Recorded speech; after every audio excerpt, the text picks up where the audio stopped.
दोस्तों, इंसान जब तक ज़िंदा होता है तब तक उसको बड़े प्यार से रखा जाता है, लेकिन जब वो मर जाता है तो उसको उसका नाम और उसकी पहचान खो जाती है और वो सिर्फ मुर्दा कहलाता है।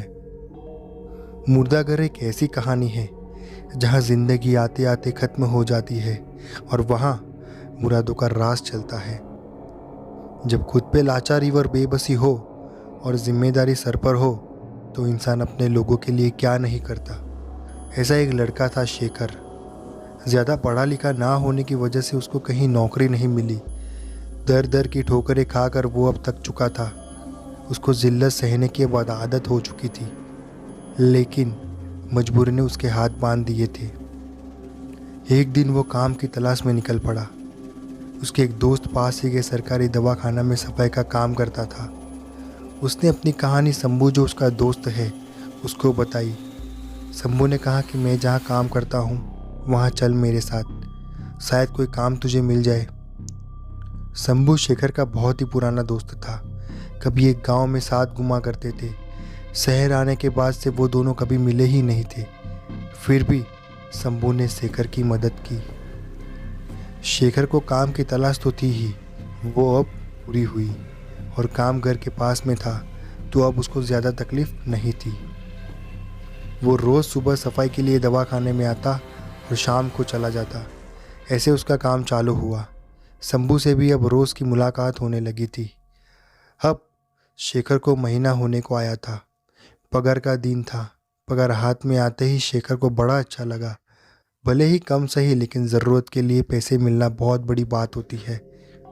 उसके बाद शंभू का पैसे लेने का नंबर था। उसको शेखर से भी 2 गुनी पगार मिली। ये देखकर शेखर हैरान रह गया। ये कैसे हुआ? दोनों साथ में काम करते हैं, दोनों कॉन्ट्रैक्टर वर्कर थे, फिर भी उसकी पगार इतनी ज़्यादा कैसे? घर वापस जाते वक्त शेखर सोच रहा था, लेकिन उसने पूछा नहीं। शाम को शंभू के यहाँ खाना था। सभी दोस्तों का सोचा कि वहीं जाकर पूछता हूँ। शाम होते हुए शंभू ने खाने का सामान, मुर्गी और दारू साथ में रख लिया। उसके घर वाले कहीं बाहर गए थे तो उसने अपने बाकी दोस्तों को भी बुला लिया। शेखर को नहीं पता था कि शंभू अब दारू पीने लग गया है।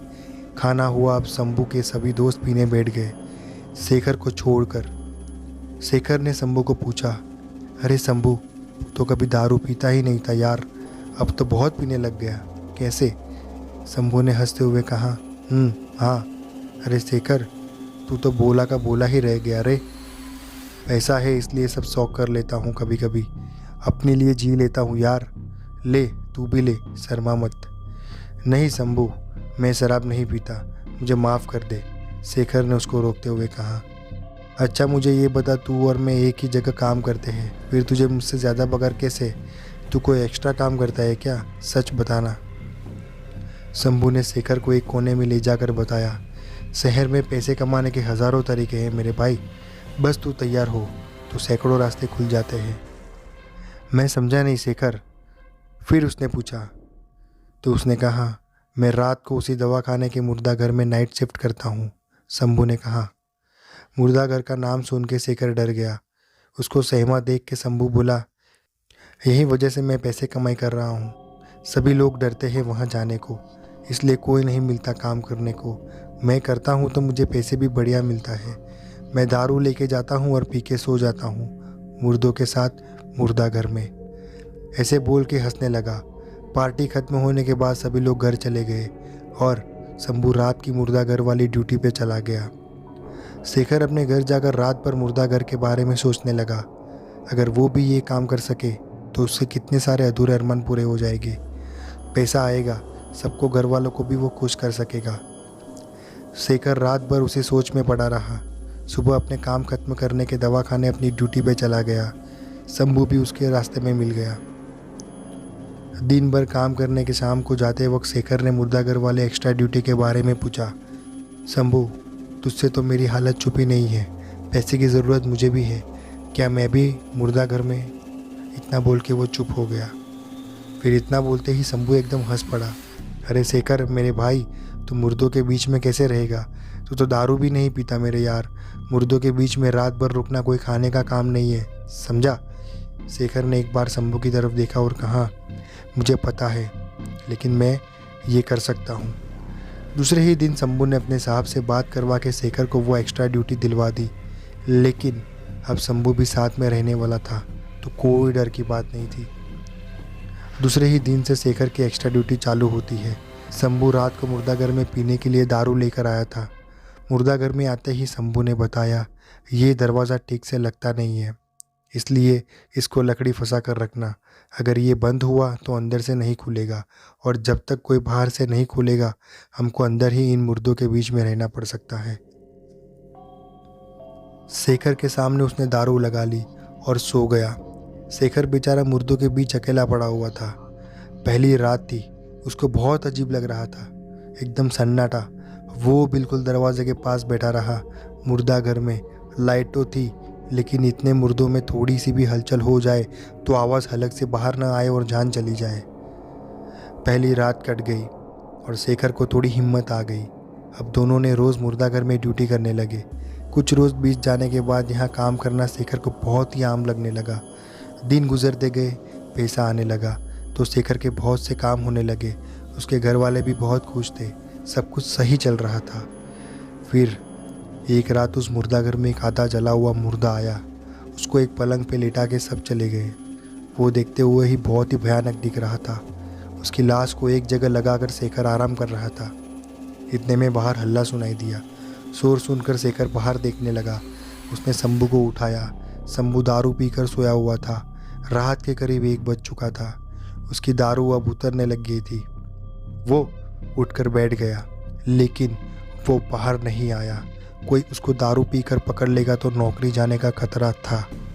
शेखर दरवाजे को लकड़ी फंसाकर चला गया। बाहर दवाखाने के ग्राउंड में भीड़ बहुत ही थी। इधर शंभू उठकर बैठ गया। उसको बिल्कुल खबर नहीं थी कि कोई नया मुर्दा आने वाला है।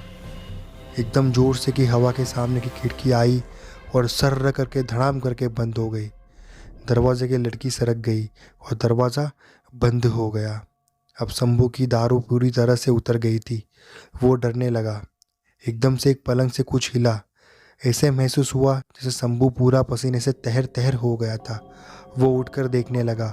मुर्दाघर बहुत बड़ा था। उसने चारों तरफ देखा, कुछ भी दिखा नहीं। अब कुछ ज़्यादा ही हलचल दिखने लगी थी और वो जला हुआ मुर्दा पलंग पर बैठ गया। वो भयानक आवाज़ सुनकर इंसान की रूह तक कांप जाए। उसके शरीर से खून निकल रहा था। फर्श पर खून गिरने लगा। बहुत जलने की वजह से चमड़ी लटक रही थी। उसकी एक आंख भी फूट चुकी थी।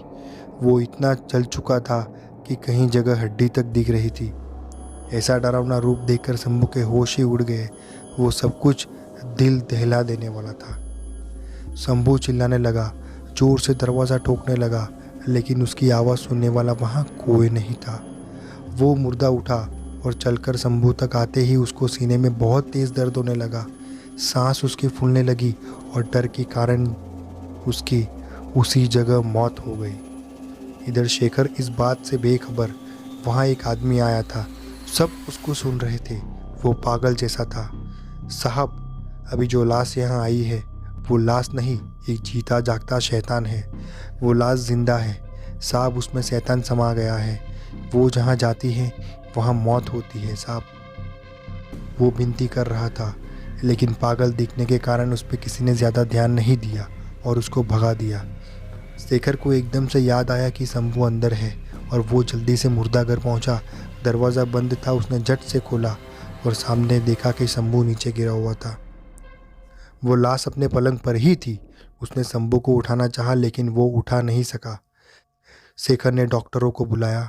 उसको देखने के बाद डॉक्टर ने कहा, शायद इसको दिल का दौरा पड़ा है, ये मर चुका है। शेखर एकदम सन्न रह गया। उसका दिल भी जोर से धड़कने लगा। वो जो बाहर पागल आदमी चिल्ला रहा था, शायद उसकी बात एकदम से सही थी। बाद में उसका पोस्टमार्टम किया गया तो वार्ड बॉय शंभू की लाश मुर्दाघर में लेकर आए। शेखर डर से सहम कर दरवाजे के पास ही खड़ा था। जैसे ही शंभू की लाश को एक बेड पर रखा जाने लगा, तभी उसकी गर्दन शेखर की तरफ मुड़ी। शंभू की आंखें खुल चुकी थी। उसने शेखर को एक नज़र देखा और एक शैतानी मुस्कान उसके चेहरे पर आई।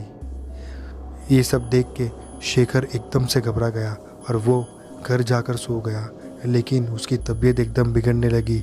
वो कम से कम 6 महीने तक बीमार रहा, लेकिन आज तक शेखर किसी से बात नहीं करता है, ना किसी की बात सुनता है और ना कुछ बोलता है।